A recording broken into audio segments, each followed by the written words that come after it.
I worked my way from leading technologies, focusing on release management, and then I moved to project management.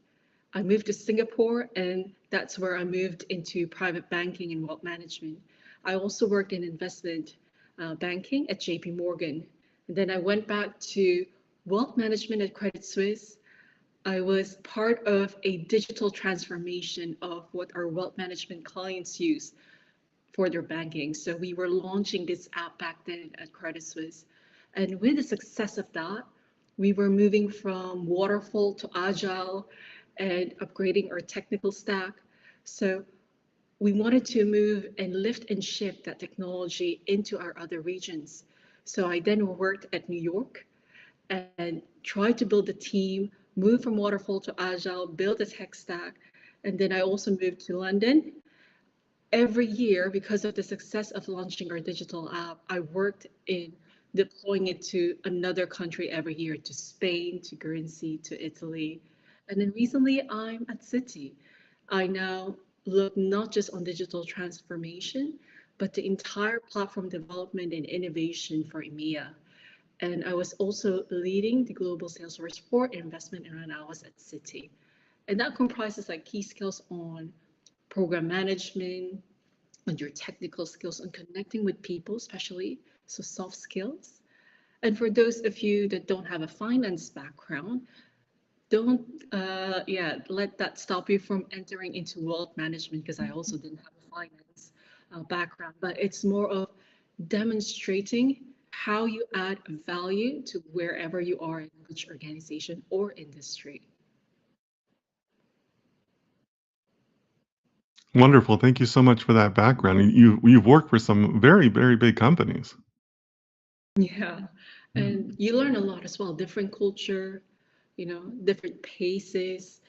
Investment banking is like we get it done now. We decide, we fail fast, and then we fix it fast, and it's quite Hmm. cutthroat, Hmm. but you learn so many things. And then wealth management, it's more of let's do it in phases, methodically. We get all of the consensus. Is everyone comfortable? Then we launch then we go for a tech go live. And also different per region. Like in Singapore, it's also like fast paced, let's get it done, similar to New York, faster than the APAC culture, but Hmm. everything's impossible. Whenever I work with my New York colleagues, you pitch an idea, you get feedback, and then we execute, or we shut down an idea if it doesn't make sense. But Hmm. here in EMEA, yes, it's more methodical, it's more consensus driven, and there's a lot of reaching out to different groups, getting their buy-in, and then rolling out changes. Wonderful, wonderful. You're mentioning a lot of industries that some of the people, in my audience would be interested in joining.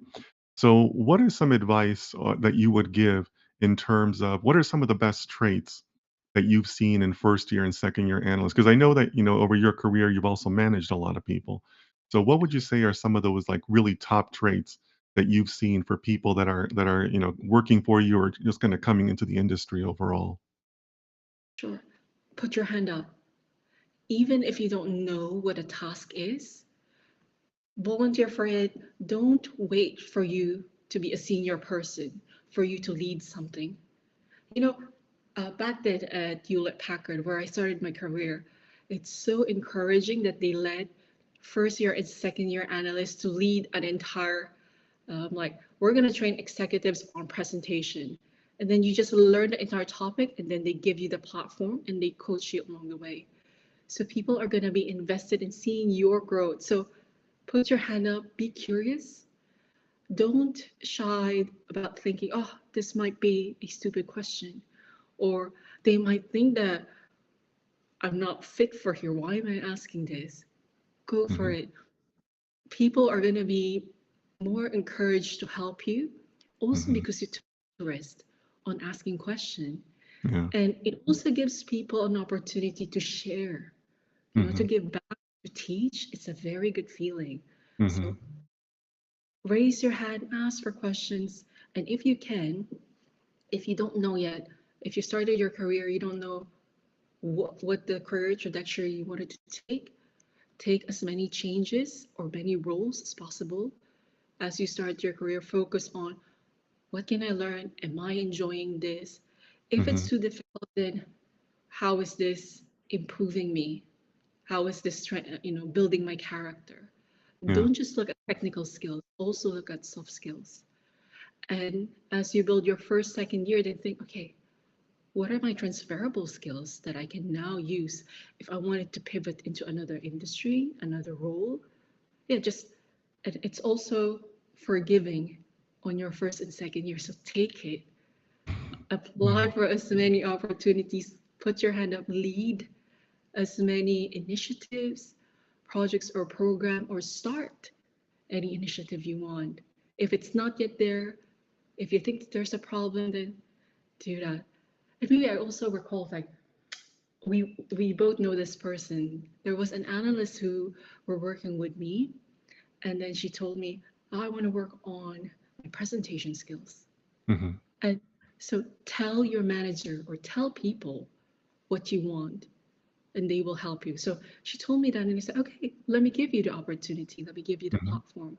Yeah. She said, "Okay, I present to all the new hires in the region. This is like a face-to-face presentation for about 300 people." And that maybe, oh, it's giving her butterflies, but that's okay. Hmm. And then I said, record yourself in the video and then see how it comes. And Hmm. then as we get close, let's do a mock presentation and I'll give you coaching. And I said, I'll be there. You're not going to be alone. And then she presented, she did exceptional. So ask for those opportunities because your manager or your colleagues can guess, oh, this is something, this is a challenge should be willing to take Hmm. and communicate it to the world. This is what you wanted to improve. This is what you're working on.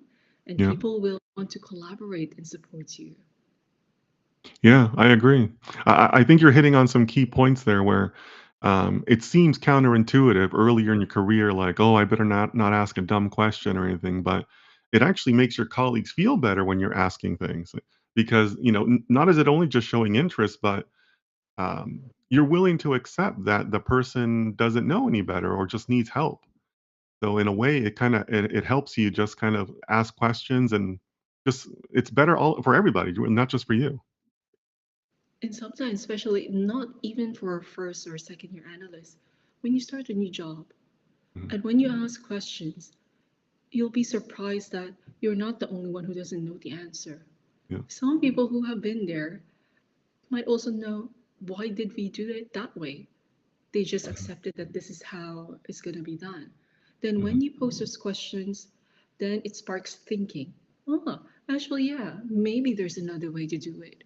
Maybe there's another technology we should be exploring, or another methodology or way of working that is out there. And when you go into a new job, then bring outside in. We have this phrase, bring what is working outside or you know, practices that you know or things that you're learning outside and bring it in to whichever organization you join.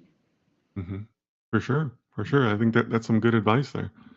So, speaking of just kind of staying in that theme of jobs, right? Of people coming into the industry, I'm personally optimistic about the outlook for data science jobs. So I'd like to get your outlook because like I said, I know you've managed a lot of people, and I know that you keep a pulse on things like this. So I'd love to hear your outlook. Whether you're thinking about the outlook in Europe or in London or just overall. I'd love to hear your thoughts on that. I think worldwide, we always say this data is the center of what we do in business. And for you to be able to scale your business, to have the right decision, you need data for that. And Hmm. especially for data science, AI is imperative. You need to learn AI, you need to apply it, you need to learn machine learning, you need to learn how to harness data and then contextualize it, provide a story that your business executive can decide. And that is essential, whether it's in finance or whether it's in different technology or IT industry or healthcare or there's a lot of industry where data is required. If it's a business, you need data at the core to be able Hmm. to scale your business to do the right decision. to understand analytics. What is resonating with your clients? Which of the services or products you're offering do they need, or do you need to scale or reduce? Which channel you should be reaching out to your client? When is the best time? What is the demographic of your client? All of these insights, you need data science for that to simplify it, to give the proper context to your clients or who you're working with. Hmm. So I think it will continue. So Yeah. you're in the right industry, you're on the right track to, work or solidify the skills in data science.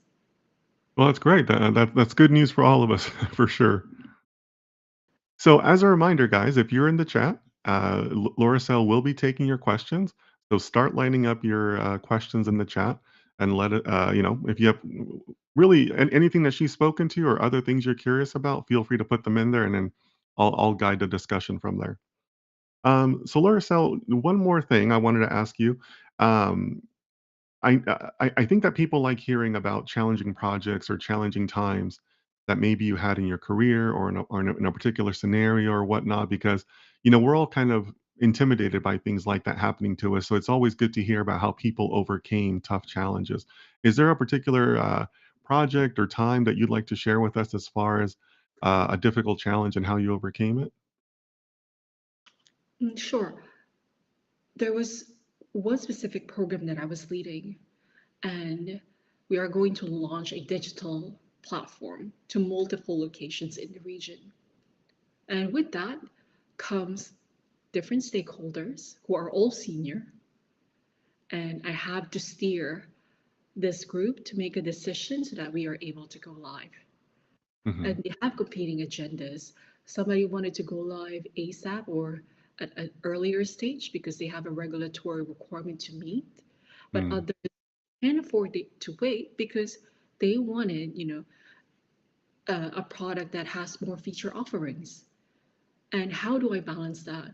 I've been on this group where I'm running the session, and it can be, well, if you're already at that level where everyone is senior and everybody just opens up and goes straight to the point, why they need this, and how you're going to manage that conversation so that it's constructive.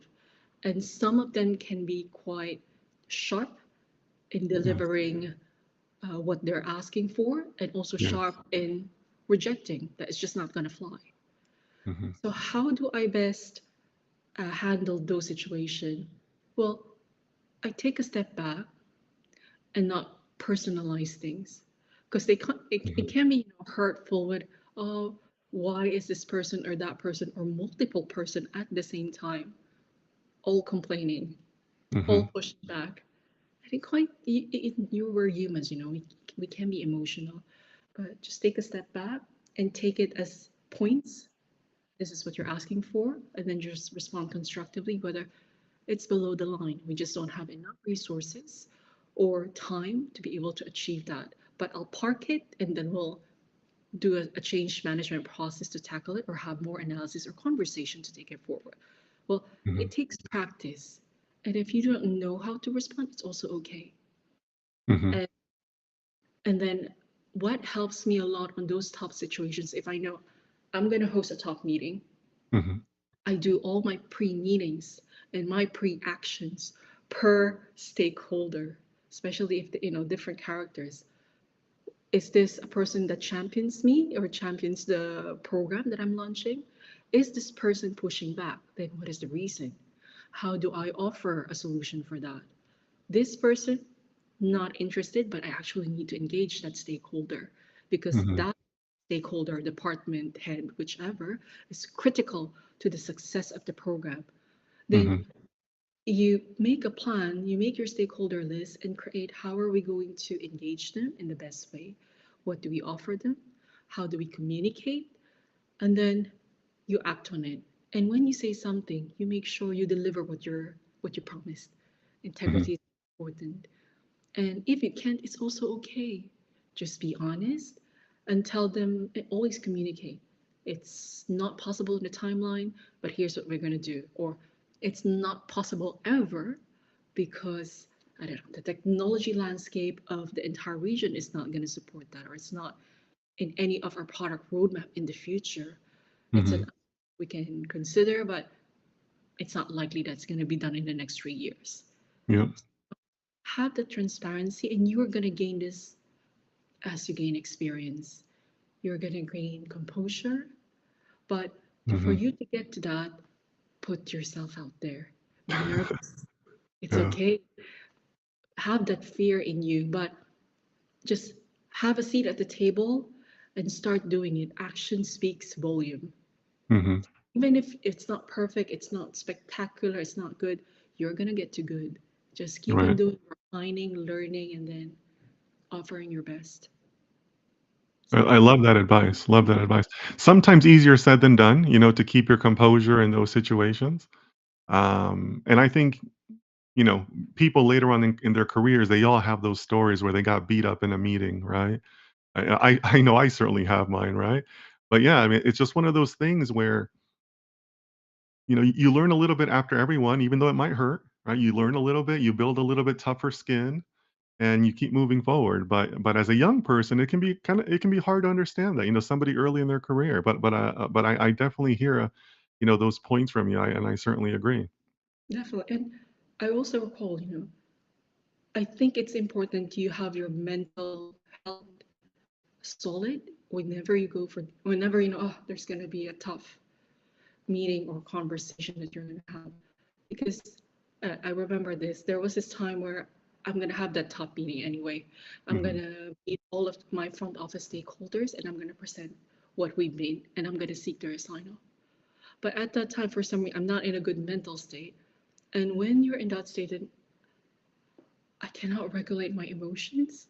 Hmm. So I was hosting where I was presenting, da da da, and all the responses were just complaint, and Hmm. not even what do you call it?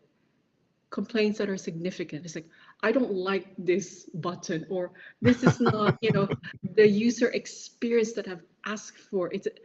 But then you still allow them to vent. And when you do, I actually, need capacity to listen, need capacity to empathize. And Yeah. at that time, because all of them were complaining at the same time, or maybe just sharing feedback, sure. But I couldn't, and I think I was about to break down. So Yeah. I, I literally did this because it's a face-to-face meeting. I said, I need a moment.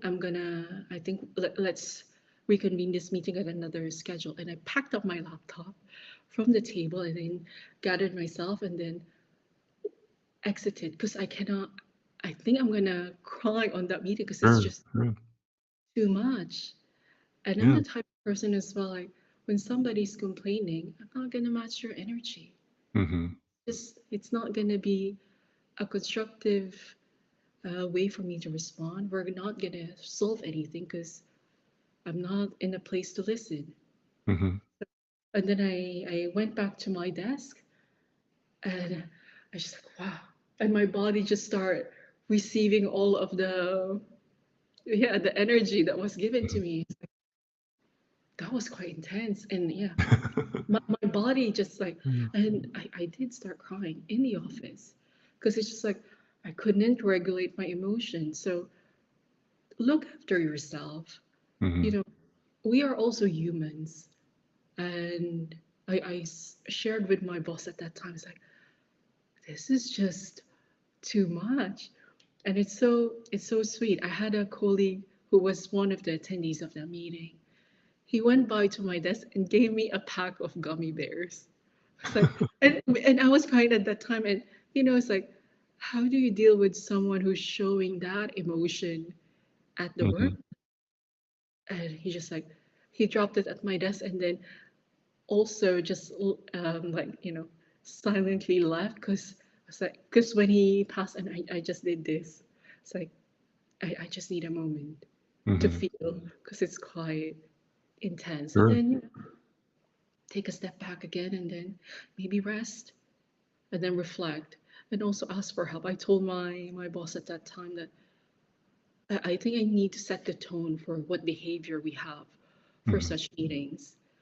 There's a way to always communicate your feedback that Hmm. does Sure. not hurt another person. And people will also understand, oh, I did not know that that's how I come across. So you also let people know that, hey, next time, You mentioned this. That's all right. But I appreciate this when you say it more on this tone or on this manner, because it Hmm. affects me and affects my mental health. Hmm. Yeah, and it improved the relationship. You also become your true self, and you build more trust with that. So yeah, Yeah. look after yourself, but Yeah. still go out there. It's gonna build your character, Yeah. resiliency, but also take time to rest. Yeah. Yeah. It's not always easy to have that self recognition to be able to know when you need to kind of stop a meeting and say, hey, let's regroup at another time. Um, Again, maybe something that's a little bit counterintuitive, but I have also been in similar cases where people do that, where they say, okay, you know what, we've reached the progress we're going to make today. Let's go ahead and stop and reset and all that. So that's a very strong thing for you to do, to be able to have that presence of mind to Mm, just kind of establish those boundaries and say, let's try again another day. Not always easy, but it's a very uh, I don't want to say mature, but it's a very advanced stage to reach in your career. So, a shout out to you for being able to do that. So, Lauricel, I'm seeing some questions in the chat. And guys, if you still have questions, feel free to add them to the chat. Lauricel is going to be taking them soon. But Lauricel, before we go to the questions, how can people reach you? How can we support you? Do you have Instagram or other things you're doing? yeah, so right now I'm on a break. I've been painting a lot. Yeah, we If see you're that. into art, then you feel free to follow me at Patapolar Bear Paints. It's quite a unusual name. It's actually my childhood dream to pat a polar bear. And Really? Now I hear they're quite aggressive, though. You're not just going to walk up there. I cried when I saw them. So I took a boat Uh in huh. the Arctic. I went to Svalbard. It's like a tiny island in Norway. And Wow. yeah, and then I saw the mama bear and the baby bear Oh, playing. geez. Uh And huh. I was like, this is my childhood dream. How close did you get? I know we were in the boat probably 20 meters. That's Oh, still, wow. So that's pretty close. that is still close, but we're high up. So Yeah. like we're looking what the polar bears were doing. Wow. That's awesome. Yeah. So we see some of your paintings in the background. You've been doing a lot of painting recently? Oh yeah. Yes, so it's also good for your mental health. Hmm. It works out for me really well. There are things that it's challenging for me to articulate in words or to Hmm. express, but through painting, especially when I travel, I still take photos and videos, but there's a feeling that I wanted to capture and share, and I do that through painting. From when I don't know if you go to Italy, right? The Hmm. architecture is so beautiful, and I love all of the textures, the colors, the cobblestone, the history. Right. Then I transform those emotions and textures and sensual experience that I have to through art. Yeah. That's wonderful. So that's Pat a Polar Bear Paints on Instagram. Yes, yes. Okay. So yeah, so guys, if you want to support Laura Sell, please follow her account. Or if you have a question after the chat, if she has the time, maybe she can message you there. All right, Laura Sell. So we're seeing some questions in the chat. You ready? Sure. So I think I've gotten everybody's questions, starting with the top here. So Lanry asks, "Hello from Belgium. What are some challenges in integrating data science into existing wealth management processes?" Oh, okay. But from my experience, I did not have this, because when I was at City, the data science is already there, Sure. and your Well, maybe you your want to talk about just data in general. well, yes, people complain a lot based from what they see, and where do they see it? On the UIs, right? And they complain that the data is incorrect. But we start first with how was the data gathered? It's garbage in, garbage out.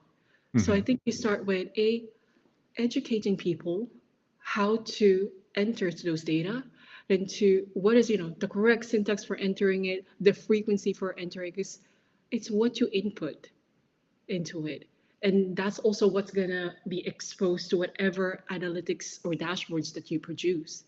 If Hmm. everyone has the discipline to enter correct, clean and the right format of data, then you can really harness the power of that. Especially like when was that? On sales campaign. We were launching this massive sales campaign, and then we're educating each of the advisors to make sure that whenever you speak to your client, you need to log it. For all of the opportunities that you are already engaging with your client, you need to put it into the system, Hmm. because the system doesn't listen actively, transport what they listen to, and then enter it into the right format, data into the right system. And when everybody is trained how to do that, you're gonna be, surprised with what the data that you're gonna get. But Yeah. first, teach them how to enter it right and clean and correctly. Yeah. Yeah, the human element of the data of data entry or the data creation is always such a challenge in basically every project. Okay, so Patrick asks, what was the most important or impactful project you work on? What was the impact clear from the start? Well, on my recent programs, it's the launching of those sales campaign that we have from our CRM. And Hmm. is the impact evident? Yes. But how did we do that? We were clear with before we even kicked it off, we understood, okay, what is the scope that we're going to capture? Okay, then when we agreed that, we also agreed, but what are the success metrics that we're going to consider? So agree those at the start and make sure, of course, that there's data that is capturing those. And then when you create your dashboard or your analytics, then it will be represented and everyone will have the same measurement of what is success and what is not. But having those agreed at the right, at the if it's not the right ones, then you can refine it.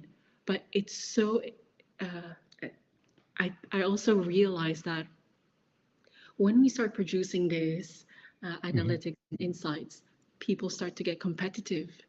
You know why? Hmm. Anything that is measured gets improved. So Right. now they can see this is the amount of work that they're doing. This is the amount of work or revenue that it's generated, or the asset under management it produced. These are now the products that are getting invested on or getting engaged with clients. Then they know now we have data to work on. Now we understand our business, and because of that, we can also now pivot. Do we drop that? Do I focus on more on engaging these clients, or converting these opportunities into a successful trade execution? So with data, yeah, it, it it changes the business. It makes it more efficient. It changes as well the culture of our colleagues when they see what is getting measured. Now, so you're talking competition among the stakeholder team that you're delivering for. Do you see competition among your team, like the delivery team? Oh, not necessarily. No, okay. It's I didn't more, think so. yeah, because we all have the same goal to Mhm. deliver it together, and we don't we are also not in the same team. So in wealth Mm, management, you may be okay for us. We were in innovation, but we have to work on a digital analytics team, mhm, and you have to have a common goal of what are we trying to achieve. And with those launches that we have, it's not just delivery teams, it's also another department of your marketing, of your CIO, of your products team that all have to get together with a common goal and then move fast, because we need to make sure that we reach to as many clients as possible and then capture it and then represent it real time where we are on what we're trying to achieve. So the competitiveness is more on the front office staff that, oh, this is now where I am with how many clients. It's more of like a friendly competition, and they also right, see it, real time. Where am I on the stack? Am I right, lagging, leading? I want to keep it to number one, and right. you encourage them to go for it. Okay, okay, good. I like that. Yeah, it's funny what will motivate people, right? And some people are motivated by their name on name on a screen. Next question here. So I think this is talking a little bit more about hiring, Laura Sell. So it's maybe more asking about, your hiring experience. Besides doing projects, do online data certificates or, online certifications in general show a useful indication of one's ability and understanding to do a job in data science when looking through CVs? So, what do you think, Laura? So, what do you think when you see like an online certification on somebody's CV? It's important on the initial interview, or not on the interview yet. We now have systems, right, called ATS or HR systems. Hmm. And you need those, especially on LinkedIn. It already automatically tracks whether they're going to send your CV to the client or your CV is going to get eyeballed by a real person. Hmm. But unless you have those keywords found on your certification, then it's challenging for you to get eyeballed unless you have relationships already, that you have a connection within a company for you to get that first interview or conversation with a human. So I Hmm. think it still plays a part, but then during the interviews, they will ask you to demonstrate it. So make sure that you can really showcase what it is Hmm. that you study, what it is that you've got a certification on. And mostly like technical companies or technical interviews are they're also going to give you use cases Hmm. wherein you're going to demonstrate, okay, end to end, how am I going to apply my data science experience to solve this problem? So yeah, it's I think it's still essential right now that you have those so in your CV. Hmm. Oh, great, great. So, Kyle, I hope that answered your question there. Um, so, Patrick asks, to your story about stakeholders, are they generally on your side or against you? That's a good question. Let me think. I'll think of a specific program. Starts with neutral, and Hmm. then I invest a lot to get them on my side. Hmm. Yeah, or it starts with neutral or what you call it, uninterested.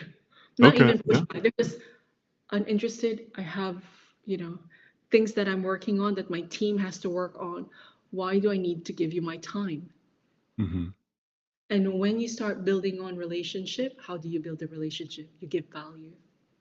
If you're solving things for them, making it easy for their team or making it efficient for them to do their job, faster to reach their goal, then you can move from the uninterested, fine, to neutral, to okay, I might, we can work together. Okay, yeah, let me champion you.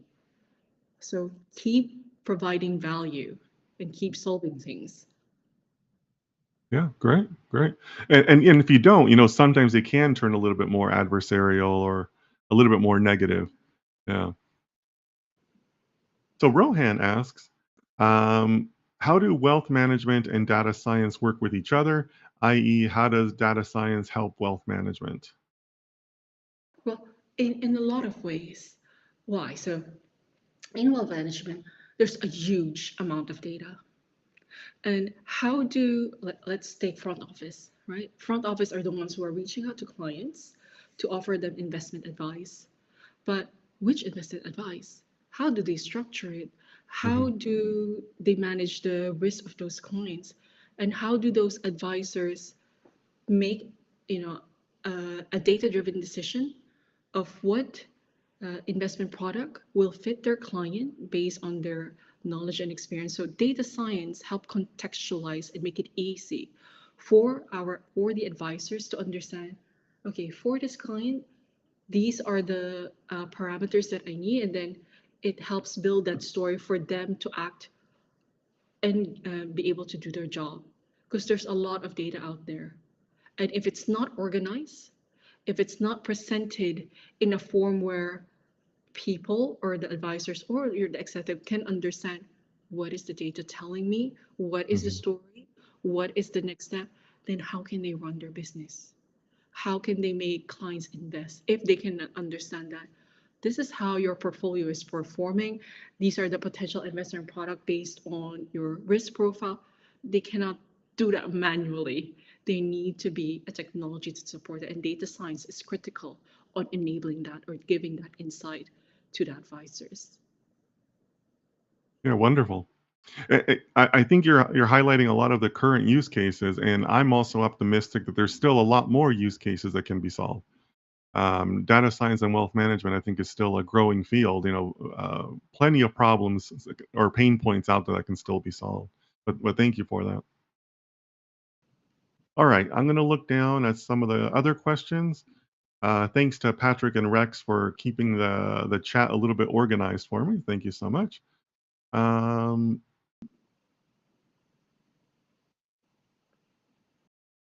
I think this question, Laura Sell, is around unpaid internships. Hello, I am from India. Here, a trend has started of unpaid internships, mostly at startups. Then they will consider a full-time according to performance. What's your thoughts on it? Well, how long is the unpaid internship? Um, No, it's a rhetorical question. So think okay. about that. How long is the unpaid internship? What are you going to learn? Are you interested in learning about the business, learning about the industry? Because if you're a data science analyst who's going to join or perform, then you need to be able to understand what is the business doing and how can data help, scale that. If you have other choices of a high paying job, fine, or this unpaid internship, but the high paying job, you're not really going to learn a lot. Well, take that risk in your career. Start with find unpaid, but also give yourself a timeline. How long? How long will you? Because you got to pay the bills. You need to be Sure. realistic. If you can afford, why not? It's like you're paying for tuition, but then instead of paying money for tuition to learn something, to gain practical experience, you're paying with your time. You're paying with your work, and that's an investment. If you join that startup for what, 2 months, 3 months, but you learn the end-to-end business. What are they doing? How are they scaling? What are the skills in data science that you've learned? Then you can use that, or even start your own business, or whichever, or take that, use it as a project. Here's what I've delivered for this startup, and these are the skills that I've learned. Here's what you can offer to companies that you're going to apply for. So yeah. Mhm. Yeah, yeah. I think that's good advice. Um, at the same time, though, I think it's also you got to be careful who you're going to be learning from, right? You want to make sure that those are good mentors, True. because you can easily waste the same 2 months on people that just don't have their act together, right? Mm-hmm. That happens too. But yeah, but I think your message on gaining that experience and kind of paying your dues a little bit is well received. So, Mm-hmm. guys, as a reminder, if you have questions for Laura Sell, you go ahead and put them in the chat. It's a great question so far, guys. So feel free to put them in the chat. Yeah, you're welcome to ask about careers or data, wealth management, or even just advancement in your career. Laura Sell has had tremendous advancement in her career. She's at the director level, so feel free to keep on asking questions there. Um, so how Leo asks if they can follow you on LinkedIn, but I think you prefer Instagram. So give us your Instagram again, Laura Sell. Sure, follow me on LinkedIn, but Instagram is for any art-related pursuit that I have. It's at Pat a Polar Bear Paints. Pat a Polar Bear Yeah. Paints on Instagram, guys. So that's the best way to support and follow Laura Sell. So let me go down to the next question by Rex. Um, what kind of online projects for a portfolio would make a candidate for an entry-level position in wealth management stand out? A portfolio, as in what type of portfolio? Like a project portfolio, an investment portfolio? I believe he means a project portfolio. Yes. Well, I think what makes you stand out is what are you interested? What are you passionate about? Is there any industry or that you can tie back into wealth management? So focus on like a small problem, or this is how I would say, focus on a small problem in wealth management, do your research, produce a project that you can tell as a story or contextualize that your interviewer can relate to and how it will solve pain points in wealth management. Hmm.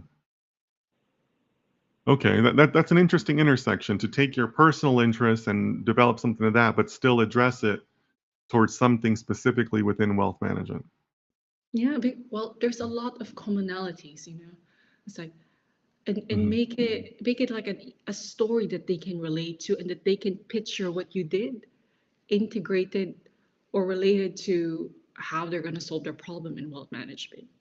Hmm. Okay. All right. So Rex, I hope that answers your question.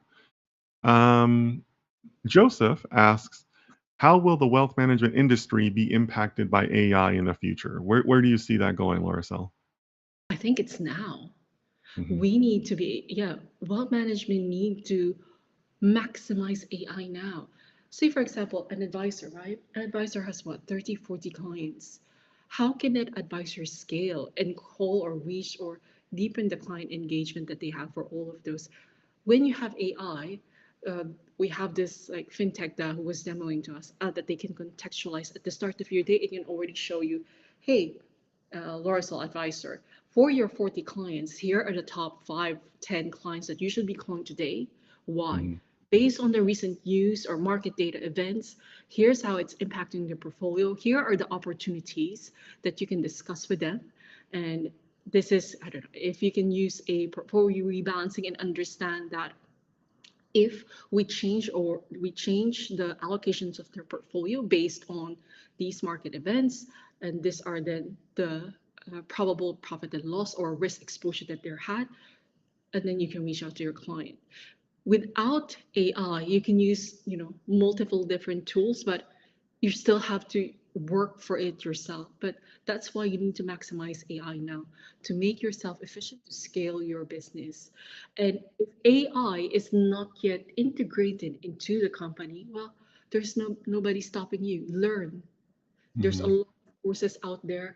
Learn different AI tools that are out there. Experiment. And if it's not in your company, produce something on your personal environment, personal time, personal portfolio that, Yeah. oh, here are AI apps that I love. And here's a problem that similar to the Yeah. former question, like, here's a problem that I saw, and here's how I use these AI tools to solve for that, and then give it for free. Hmm. Uh, just and then that's gonna increase your engagement, increase eyeballs on you, or increase attention span for you when you go for your interviews. Yeah. Yeah. I agree with you on that. It's funny because I still come across on Twitter or different things that come across my feed from various influencers, particularly in the software field, where they keep on saying, Mhm. "Oh, well, AI is still a few years away," or it's not going to replace. Yeah, exactly. Yeah, you see where I'm going with this. Where I look at those and I think it's already happening. Like, what are you talking about? It's years away. Like, it's now. You should be preparing. You should be preparing now. So yeah, I totally hear you on that. That all these industries are they're basically ready for AI. They're just not creative enough to know it, or aware enough to know it. But I totally agree with you that the time is now for that. Especially with startups, because Sure. it's easier to integrate it on startup, I think. But Hmm. for wealth management, like huge wealth management, it takes time because there's a certain level of process that needs to be followed, approval, funding, workflows.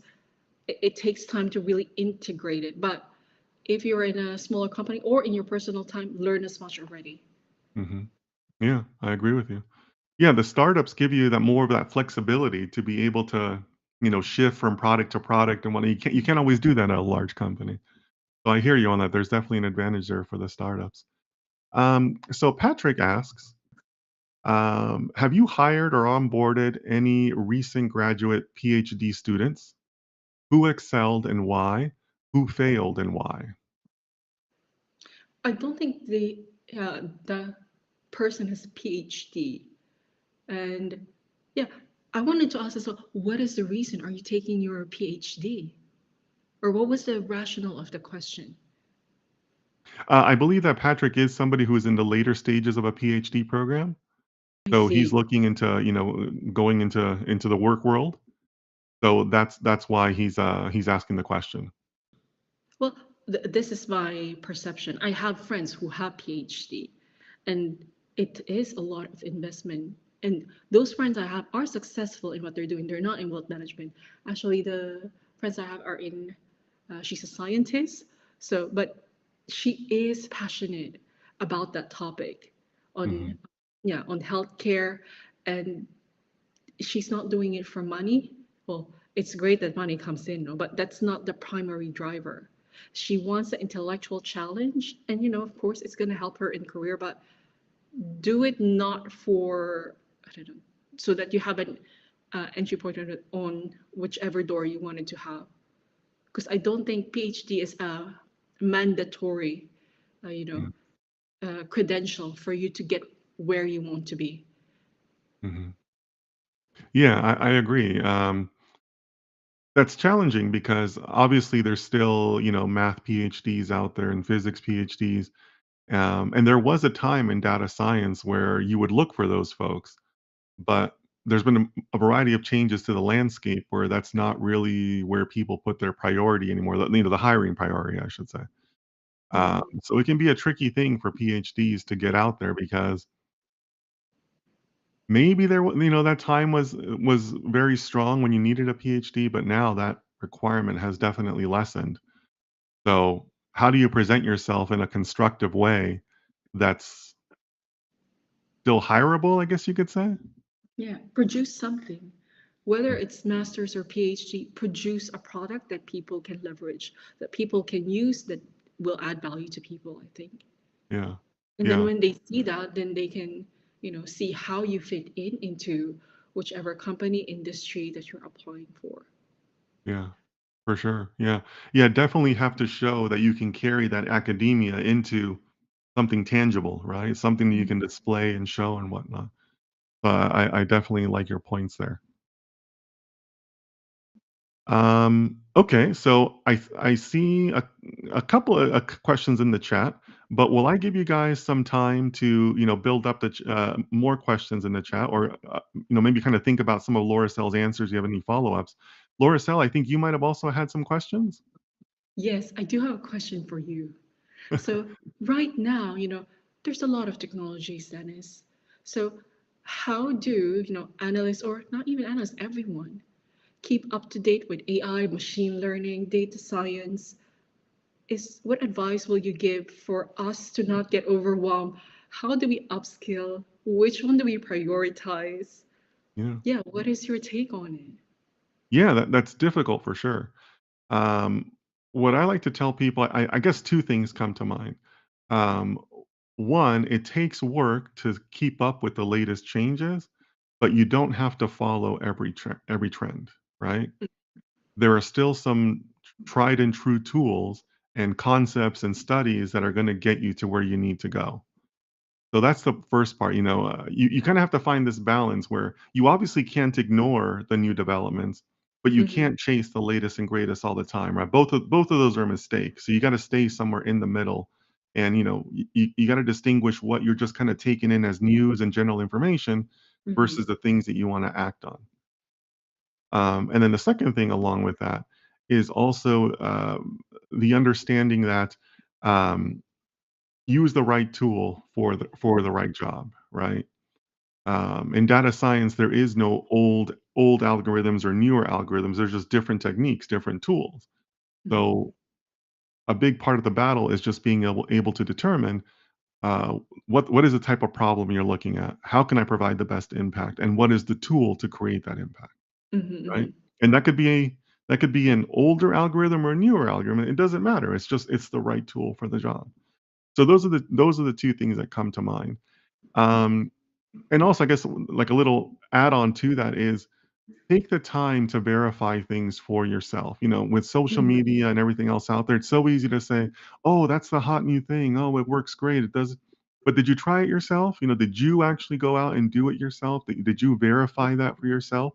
I think that's very valuable, right? Because some of these tools are a lot of hype and a lot of, just press so they can raise money mm-hmm, versus tools that are actually good, right? So I guess it's three things, but those are the three things that I would look out for in that scenario. Oh, I like that. And yeah, I agree with try it yourself and then see whether why is this good? Why is this not good? What can be improved? And what problem it can solve. Right. Right. Yeah. Lot of hype out there, so you gotta be careful for that. Were there other questions, Larissa? Yeah, I did asked you this before. It's like, Uh-huh. and maybe I think the rest of your community would also want to know if you're gonna travel back, if you're gonna start your career again, but today, and Yeah. with all the available technologies, how are you going to do it? Are you gonna do it differently? Yeah, that's right. You did ask me this question, and you really made me think with it.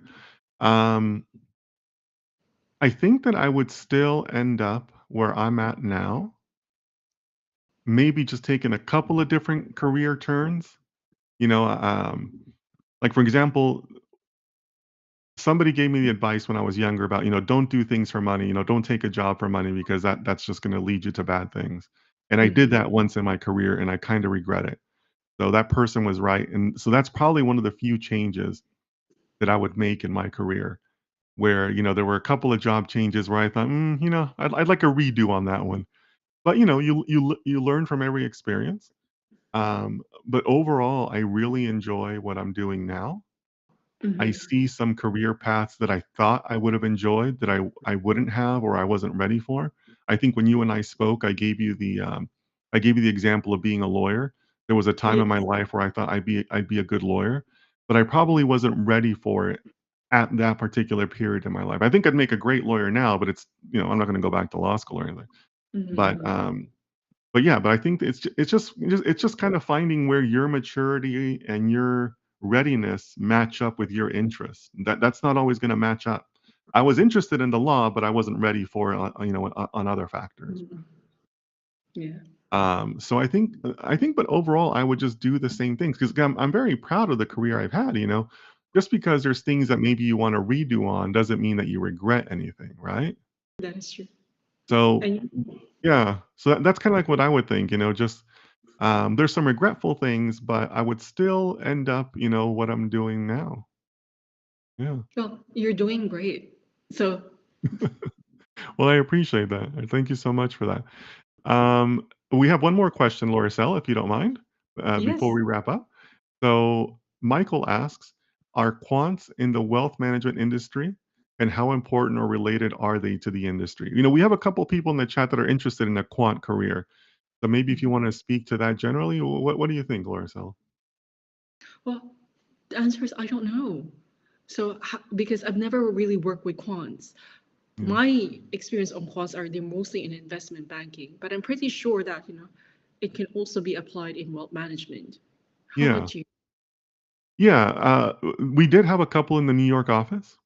Yeah. So, Michael, the answer to yours is when I have seen quants in wealth management, it's usually because they are producing some very unique proprietary products Mhm. within the bank. Um, Because one of the things that I think is kind of lost in the mix in wealth management, at least to the general public, is that in wealth management there are different product lines that are Mhm. offered, and some of those are managed by the bank, and some of those are not. Yeah. So the bank itself will offer its own like proprietary products or its own proprietary portfolio mixes or things like that. Mhm. So in my experience, and I'm sure there's other applications, but in my experience, that's what the quants work on, right? What should we as a bank offer as a proprietary service or proprietary product to our clients? Mhm. And then, Laura, stop me here if I go too far off the reservation, but um, it also at that point becomes a question of suitability for clients. Not every client is suitable for every product. And I've never really verified this, but my understanding is that the quant products or that area of the bank is the ones where they're probably most careful on who they go about recommending those products to, right? Because That's true because yeah, the suitability kind of gets a little weird around quant products. it requires a higher level of knowledge and experience and Yeah, probably a higher level of risk profile as well. for sure, for sure. Yeah, and Michael, and the other thing I'll add to that, and Lauricel, again, I welcome your input here, but it's not always easy to break into a quant career. The Mhm. successful ones that I've seen don't really come in from the outside. They Mhm. come from within the bank, like, they kind of work their way up into a quant role and, Mhm. start there. I think it's extremely difficult to have a bank go out and hire you as a quant. Like, Mm-hmm. you don't know me, I'm coming in from the outside, I'm just fresh out of school or whatever. To get that type of quant role, I think is highly unlikely, right? That's not a high probability path. It's more starting at another role and then, you kind of navigate the org chart or whatever into a quant role. So that's the advice I always give. But, Laura Sell, if you have any thoughts on that. Yeah, I have a question for you though. So it's like, if you were starting your career and your path is to get a quant, what type of roles then that this person should be, you know, moving towards or pivoting to? Yeah, that's a good question. So I didn't see this explicitly at Citi, but Mm-hmm. in other banks, my understanding is that uh, a large number of the quant people are actually two-person teams. It's Mm-hmm. usually somebody who really knows the math and the financial side, and then a Mm-hmm. developer, right? Somebody who can Yeah. do the programming side, right? So that's kind of so, to your question, that's kind of like what you have to choose, right? Like, am I going to try to break in as like a developer, like a really Mm-hmm. high level developer that can understand people and write, translate somebody into code, versus being like the math PhD or whatever that is more on the theoretical side, right? Yeah. Because they're not practitioners. That's why they need the programmer with them, right? Yeah. So that's kind of like the split that you'd have to decide, like which one of those two roles do I want to be in my Mm-hmm. career? Because it's really hard to kind of cross over, right? Yeah. Um, but yeah, that's my understanding of what you would have to choose. Mm-hmm. Whether you're going to be more heavy on the programming side, and I'm going to be a really good developer that can understand code, financial code, that is, right? Financial engineering, versus being somebody who understands more the theoretical side and can put together the products. I just can't code them, or I'm not great at coding them. So Mm-hmm. that's the career split that I would see. Okay, guys. Well, we're coming up on an hour, and I want to be respectful of Laura Cell's time. So, Laura Cell, I want to thank you again for joining us. My Um, pleasure, Dennis. yeah. So, remind us again, where can we reach you on Instagram? Sure. For those of you who enjoy art, you can follow me at Pat a Polar Bear Paints. That's right. And Laura Cell puts up a lot of her paintings up there, a lot of her process. So, really great account for you guys to follow. So, please go ahead and visit her, Pat a Polar Bear Paints on Instagram.